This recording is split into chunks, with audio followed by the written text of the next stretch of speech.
Now that nearly all of us are online, connected or digital in some way, spies are no longer watching just one or two bad guys. Instead, the UK and US governments are both collecting massive amounts of information from the things we do on our phones and over the internet.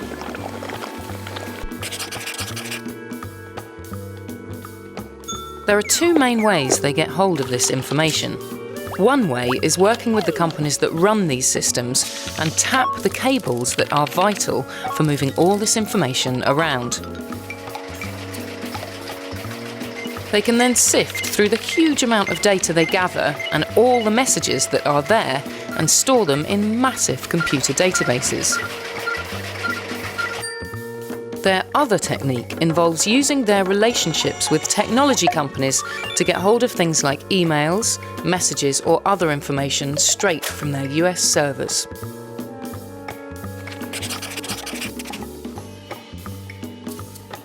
The spy agencies do throw away most of the content they collect. They keep that on their systems for about 3 days, then discard everything that's not from one of their targets.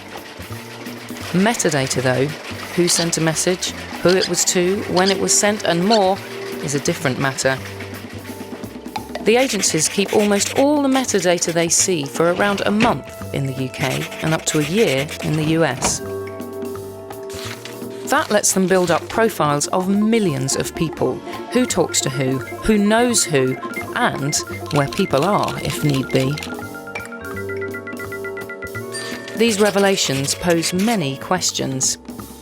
What is the balance between our right to privacy and the authorities' duty to protect us? Governments in America and the UK argue that these surveillance programs help keep us safe from terrorism. But what happens if you're wrongly accused?